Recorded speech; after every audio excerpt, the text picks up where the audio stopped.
Assalamualaikum warahmatullahi wabarakatuh. Tabipun.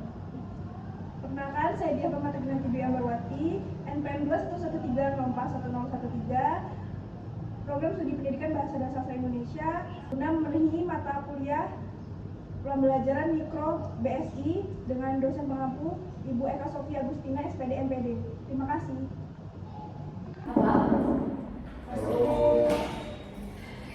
Selamat pagi anak-anak. Pagi.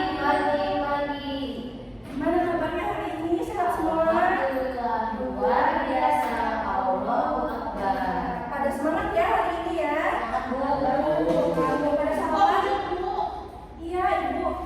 Sebenarnya kurang enak badan, tapi Ibu nanti setelah kelas akan berobat ke rumah sakit. Cepat sembuh, Bu. Maskernya mana Bu? Apa? Oh masker ya. Ibu tidak sakit flu. Ibu cuma demam sedikit. Baik. Ini kelasnya rapi ya hari ini ya. Kemudian siapa yang punya hari Saya, ini? Bu. Saya, Bu. Rama main HP aja, Bu. Pintar sekali anak Ibu ya. Pikirnya rapi, sampahnya tidak ada. Baik, dipertahankan ya anak-anak ya sampai di kelas selanjutnya. Selanjutnya pembelajaran pada pagi hari ini Ibu buka terlebih dahulu. Bismillahirrahmanirrahim. Semoga pembelajaran pada pagi hari ini bisa dengan mudah diterima oleh anak-anak semua ya. Baik, selanjutnya ketua kelas tolong untuk dipimpin doa pada pagi hari ini. Ketua kelas siapa ketua kelas? Rama, Bu. Baik, Rama silakan. Baik, rekan-rekan, sebelum memulai pembelajaran, marilah kita berdoa terlebih dahulu. Doa dimulai. Doa selesai. Beri salam. Assalamualaikum warahmatullahi wabarakatuh. Waalaikumsalam warahmatullahi wabarakatuh. Baik, selanjutnya Ibu akan mengabsensi anak-anak kelas A ya. Baik, yang pertama Dia Ahmad hadir. Hadir. Lalu Vigo Fajar Afian Hadir, Bu. hadir. Lalu Nabila Istiqomah hadir ya. Olanda Sia Hadir, Bu. hadir. Ramanda Saya, Bu. hadir. Hadir semua ya adanya. Ada yang tidak hadir atau terlewat absennya? Kalau ada yang terlewat bilang ke Ibu. Dinda buka masuk bolos. Oh iya, Dinda tidak masuk ya hari ini, tidak terlihat. Iya, bolos. Bolos terus ya Dinda ya. Iya, pacaran terus, Bu. Oh gitu. Ini Mas dan dia juga nih, Putri juga nggak masuk ya? Yang buka kita masuk, Bu, dari kemarin. Karena ini dia tidak ketemu kamu. Baik. Ini nanti Ibu hubungi orang tuanya dari Noval dan dia dan juga kita supaya mengetahui penyebab mengapa anak tidak masuk. Baik. Ada yang masih ingat tidak pembelajaran pada minggu kemarin yaitu kita baca apa? Cerpen, Bu. Teks puisi, Bu. Ya benar sekali Nabila. Kita kemarin baca teks puisi Vigo, bukan teks cerpen. Bu. Baik. Kemarin Ibu juga kan menginstruksikan untuk membaca buku cetaknya ya tentang apa anak-anak hari ini? Hikayat. Baik, benar sekali tentang hikayat ya. Jadi Ibu kemarin sudah memberitahu untuk membaca buku cetaknya terlebih dahulu supaya pembelajaran pagi hari ini juga bisa diserap dengan baik dan sedikit mengerti tentang hikayat. Seperti itu ya anak-anak. Baik, kita langsung ke materi saja ini.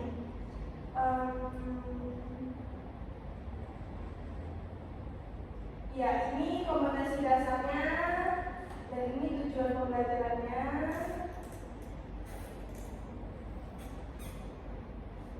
Ya, nanti tidak jauh-jauh anak-anak bakal akan mempelajari seperti ini. Baik, Bu.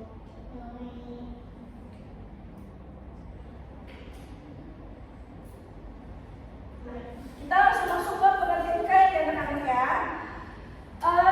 Jadi hikayat ini berasal dari bahasa Arab anak-anak. Artinya apa? Cerita.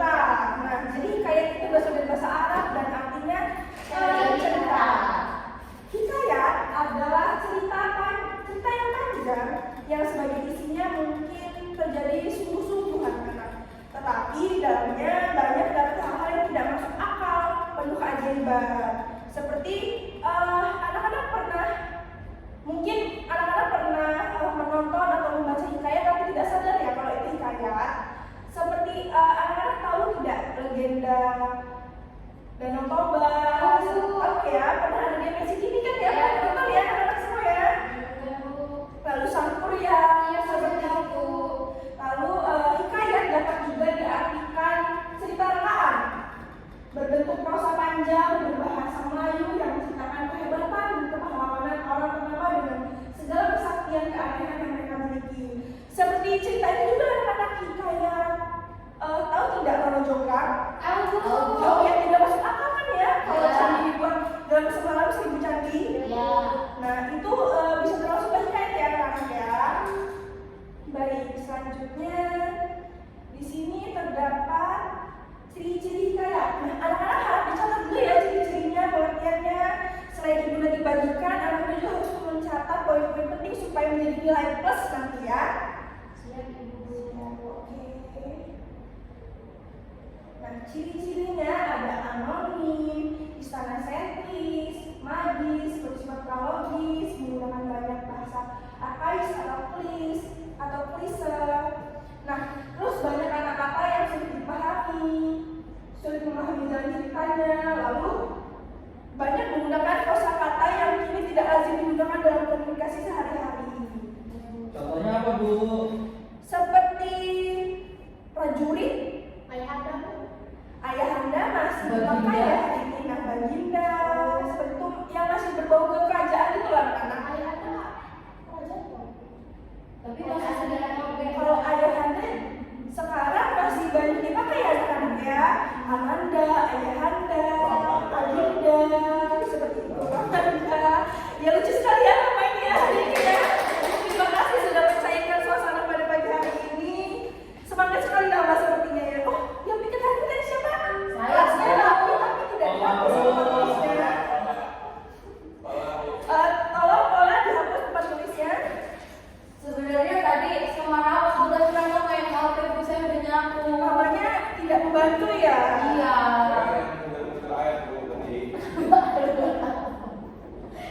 Air apa Rama?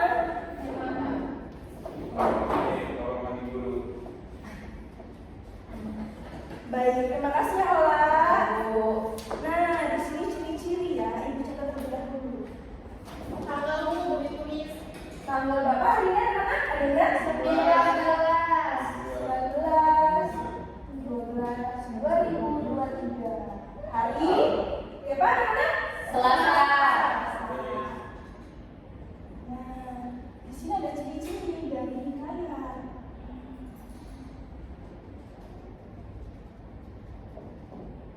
Anonim ini biasanya anak-anak tahu tidak anonim itu seperti apa?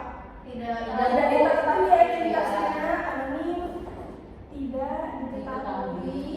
Istana sentris itu Bu Berbau kerajaan.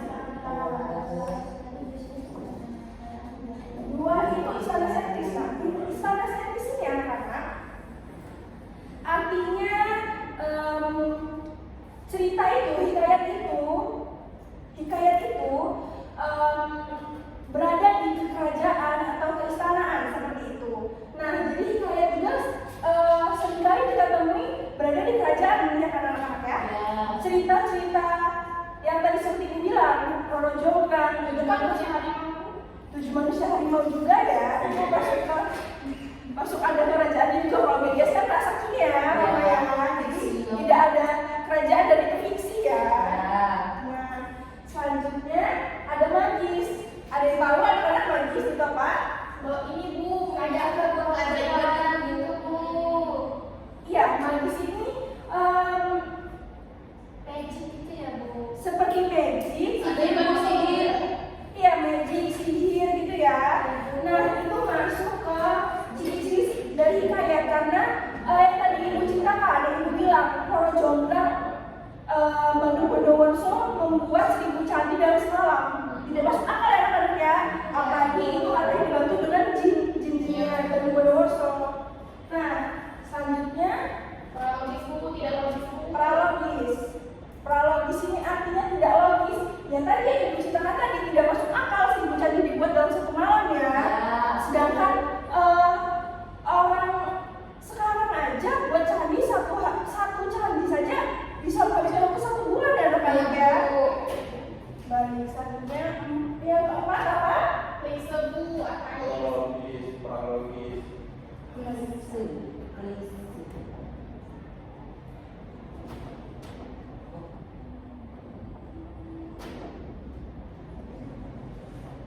Yang kelima, research. Anak-anak tahu research apa? Riset itu sama bu, apa alurnya sama, tidak monoton bu, artinya riset bu. Ya, benar sekali ya Vigo ya, tidak monoton artinya ya. Yang keenam itu ada kata-kata yang sudah dipahami. Ya, kata-katanya sudah dipahami karena kata-kata yang digunakan, bahasa yang digunakan itu seringkali kita temui menggunakan bahasa Melayu yang kita tidak banyak mengetahuinya ya. Lalu banyak kata-kata juga zaman dahulu yang bahasanya itu bagaimana? Iya, bahasa daerah ataupun masih menggunakan bahasa Sanskerta. Dan itu kita tidak mengetahui lebih lanjut bagaimana artinya. Bagaimana dia? masuk. Der. Tapi itu bukan hikayat ya anak-anak ya. Itu artinya belum fabel ya anak-anak ya. Lalu yang keenam tadi sudah dipahami. Yang ketujuh sudah memahami jalan ceritanya juga. Jalan ceritanya ini sudah dipahami karena seringkali cerita hikayat ini alurnya maju mundur seperti itu anak-anak ya. Yang kedelapan ada apa? Bangunan kosakata yang tidak lazim. Pertama apa buku? Tadi Ya, benar sekali. Kosakata yang tidak lazim tadi seperti prajurit. Memangnya pada zamannya sekarang masih ada yang menggunakan kata prajurit? tidak tentara bu. Tentara ya. Pada masa sekarang ya, benar sekali Ola. Keren sekali Ola. Oh iya, ada yang 9 anak-anak terlupa. Yang ke-9 tuh tokoh dan karakter di luar batas kewajaran karakter manusia pada umumnya. Nah, sabar, tidak wajar ya teman-teman. Itu nggak sih bu yang berubah jadi harimau? Terus mati bisa Iya, hidup lagi. benar sekali. Itu kan termasuk pada karakter yang di luar batas kewajaran ya atau tidak nalar ya teman-teman ya. Ada cerita hikayat dari Putri Hijau ya. Pernah tahu tidak hikayat Putri Hijau? Nah, Saya tahu bu. itu di hikayat Putri Hijau ketika melemparkan telur akan muncul naga. Dari laut. laut. Sedangkan naga tersebut kan makhluk mitologi ya anak-anak ya. Tidak mungkin ada pada zaman sekarang. Baik, selanjutnya kita akan masuk kepada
bisa ada membantu ibu untuk membacakan apa dulu yang media sosial dan juga pendidikan.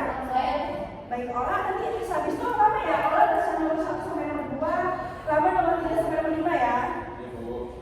Unsur-unsur ekstrinsik hikayat. Yang pertama nilai moral, yaitu berisi perjuangan menjalani hidup mengenai perbuatan, sikap dan kewajiban. Kedua, nilai budaya, yaitu berisi tentang pikiran, akal budi dan adat istiadat guru. Selanjutnya, Rama. Yang ketiga, nilai sosial berkenaan dengan kehidupan bermasyarakat. Lalu nilai religius, yaitu percaya kepada Tuhan akan membuat hati lebih tenang dan damai. Yang kelima, nilai pendidikan, berisi kejujuran, sopan santun dan kerja keras, akan bisa menghidupkan ketulusan hati. Baik, terima kasih Rama dan Ola.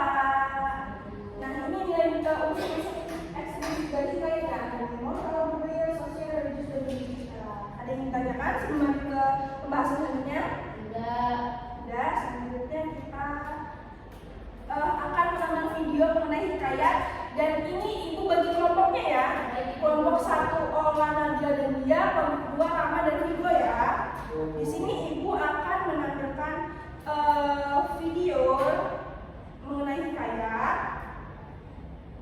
dan untuk kelompok 1 diharapkan untuk karena 3 orang jumlahnya, ibu ingin kelompok 1 untuk menganalisis unsur intrinsiknya, dan kelompok 2 Rama dan Vigo menganalisis unsur ekstrinsiknya ya. Nih tadi karena masih ada yang belum mengetahui tentang hikayat Putri Hijau, akan ibu tampilkan seperti apa hikayatnya.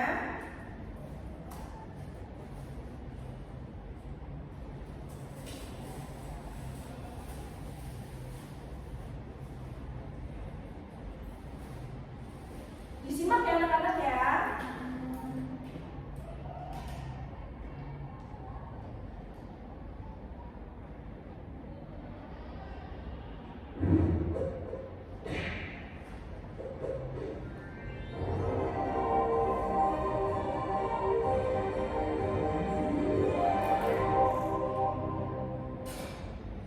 Hikayat Putri Hijau, cerita dari Provinsi Sumatera Utara. Provinsi Sumatera Utara merupakan salah satu provinsi di Indonesia yang terkenal dengan berbagai objek wisata. Salah satu tempat wisata yang sangat terkenal di Sumatera Utara adalah Danau Toba. Danau vulkanik ini mendatangkan jutaan pengunjung setiap tahunnya. Bukan hanya objek wisata, Sumatera Utara juga kaya akan cerita rakyat. Salah satu cerita rakyat yang masih diceritakan secara turun-temurun adalah hikayat Putri Hijau. Sebuah cerita yang konon terjadi pada masa Kesultanan Delhi. Hikayat Putri Hijau bermula dari Kesultanan Aceh yang terletak di sebelah utara Kesultanan Delhi. Ketika itu, Kesultanan Aceh memiliki armada angkatan laut yang sangat tangguh. Kekuatan militer Kesultanan Aceh merupakan salah satu yang terkuat di Nusantara. Sore itu, seperti biasanya, Sultan Aceh duduk beristirahat di taman istana. Meskipun disegani negara tetangganya, Sultan Aceh masih merasa belum lengkap menjadi pemimpin. Sultan Aceh masih belum menemukan sosok yang layak menjadi permaisurinya. Tiba-tiba saja, Sultan Aceh melihat sebuah cahaya hijau di langit. Cahaya hijau itu berasal dari sebelah selatan. Kalian berdua, selidiki asal muasal cahaya hijau itu. Siapa yang mulia? Dua prajurit kepercayaan Sultan Aceh itu segera menuju ke arah selatan melacak asal muasal cahaya hijau. Hingga sampailah dua prajurit Aceh itu melihat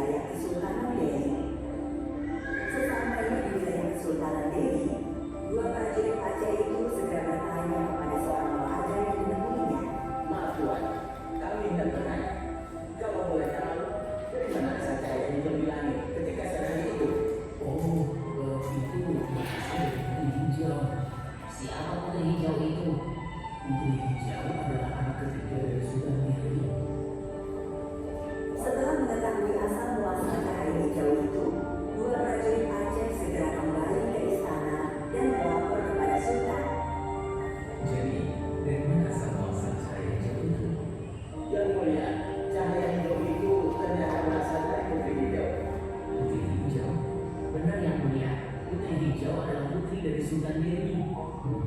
Sepertinya aku sudah menemukan siapa yang akan menjadi Rasulullah. Meskipun belum pernah bertemu dengan Putri Hijau, namun Sultan Aceh merasa sudah yakin menjadikan Putri Sultan Dewi itu sebagai permaisuri. Rombongan besar kapal-kapal Kesultanan Aceh pun berangkat menuju Kesultanan Dewi. Tujuan rombongan itu adalah untuk melamar Putri Hijau. Sultan Dewi sendiri memiliki 3 orang anak, yaitu Mambang Yazid, Mambang Hayali, dan Putri Hijau. Hari itu, mereka bersiap menyambut kedatangan Sultan Aceh. Namun mereka belum tahu apa maksud kedatangan rombongan Sultan Aceh ke istana mereka.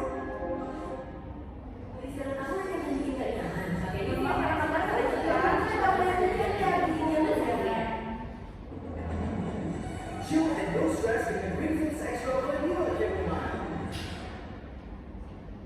Disimak lagi anak-anaknya. Kami ucapkan selamat datang di istana kami yang sederhana ini. Sungguh kehormatan besar seorang sultan besar berkenan singgah di istana kami. Saya perkenalkan 3 anak saya. Mambang Yazid adalah anak tertua. Kemudian Mambang Hayali. Dan yang terakhir adalah anak bungsu saya, Putri Hijau. Sultan Dewi, sungguh saya mengucapkan terima kasih yang sebesar-besarnya untuk sambutan yang sangat hangat ini. Kami sungguh merasakan bangga berkesempatan menjadi tamu di istana Sultan Dewi. Sudah ada kesempatan, saya membawa sedikit oleh-oleh dari Aceh. Semoga Sultan Dewi berkenan menerimanya. Sultan Aceh, sungguh perhiasan sebanyak ini merupakan hal yang sangat mewah bagi kami. Saya belum pernah melihat perhiasan yang sangat indah dan dalam jumlah yang banyak. Maaf Sultan Aceh, kalau boleh tahu apa tujuan dari Sultan Aceh berkunjung di istana kami? Begini ya Sultan Dewi. Maksud kedatangan saya di sini adalah untuk mempererat hubungan antara Sultan Dewi dengan Kesultanan Aceh. Maksud Sultan? Di dunia tidak ada yang lebih erat daripada persaudaraan. Maksud kedatangan saya di sini adalah mempererat dengan Tuan Putri Hijau. Tuan Putri Hijau sangat enak menjadi presiden di Kesultanan Aceh. Sultan Aceh, sungguh kehormatan yang luar biasa Anda berikan putri saya. Tetapi sebagai seorang ayah, saya menyerahkan keputusan ini kepada putri saya. Putri, kamu telah mendengar sendiri maksud kedatangan Sultan Aceh. Nah, sekarang keputusannya ada di tanganmu. Ayah dan Sultan Aceh akan mendengar secara langsung apa jawaban perihal Anda dan kamu tadi. Ayahanda, maafkan Ananda. Untuk saat ini, Ananda belum siap untuk menikah. Mendengar lamaran yang ditolak, Sultan Aceh pun marah luar biasa karena merasa terhina. Dengan segera, Sultan Aceh memanggil panglima perangnya. Panglima, siapkan semua anak berperang. Serang Kesultanan Dewi sekarang juga. Siap, Yang Mulia. Perang pun pecah seketika. Tembakan meriam dari prajurit Aceh seolah tanpa henti menghujani benteng pertahanan Kesultanan Dewi. Benteng pertahanan Dewi tidak mampu bertahan lama. Telah dan pasti, para prajurit Aceh semakin mendekati benteng dan berhasil masuk. Terjadilah pertempuran yang di dalam benteng. Sementara itu, di dalam istana Kesultanan Dewi, Anak-anakku, sepertinya kita tidak bisa bertahan lebih lama. Putriku, jika nanti kamu tertawan, mintalah agar dimasukkan ke dalam kotak kaca. Selain itu, mintalah 9 butir telur ayam dan segenggam beras. Nanti dalam perjalanan dari atas kapal, panggillah nama kami, Mambang Yazid, dan lemparkan telur serta beras itu ke dalam laut. setelah berpesan kepada putrinya, Sultan Dewi pun menghilang entah kemana. Sedangkan Mambang Hayali memimpin prajurit Kesultanan Dewi bertahan menghadapi serbuan prajurit Aceh. Sedangkan Mambang Yazid pergi menuju ke arah laut. Akhirnya, Putri Hijau pun tertawan. Kakaknya, Mambang Hayali, tewas dalam pertempuran. Seperti pesan ayahnya, Putri Hijau meminta kotak kaca, 9 butir telur ayam, dan segenggam emas. Di Selat Malaka, dalam perjalanan menuju Aceh, tiba-tiba Putri Hijau keluar dari kotak kaca.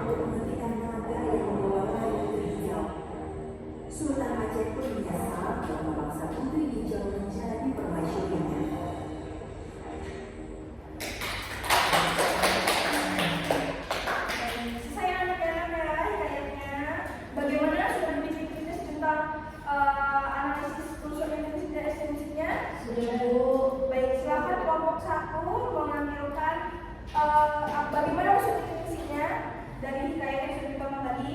Kalau aku kedua kelompoknya apa yang menyampaikan? Alurnya alur. Olah bisa maju. Baik, perwakilan saja ya. Atau tiga-tiganya dulu tidak apa-apa. Tidak aja. Apa tidak? Iya, tidak.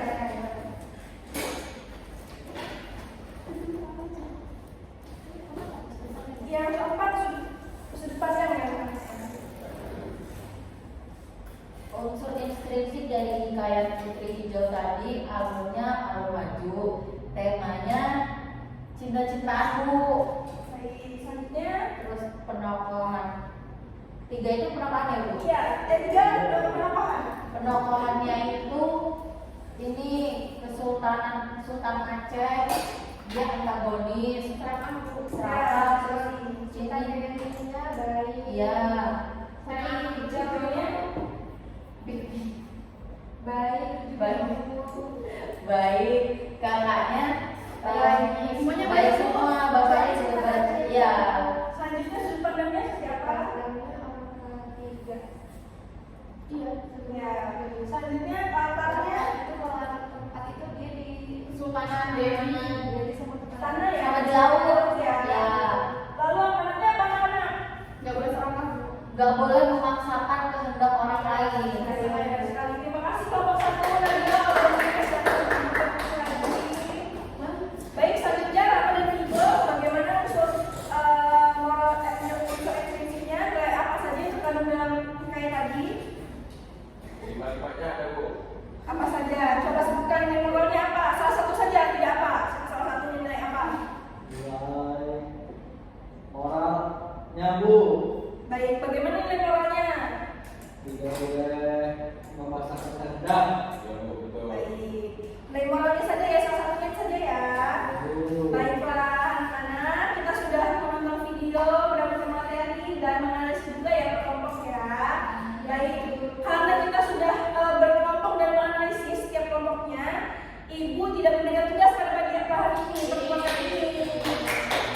Selanjutnya, karena waktu sudah habis juga, Ibu mohon ketua kelas memimpin doa setelah selesai pada pagi hari ini. Baik teman-teman, untuk menutup kegiatan kita pada hari ini, marilah kita berdoa terlebih dahulu. Doa dimulai.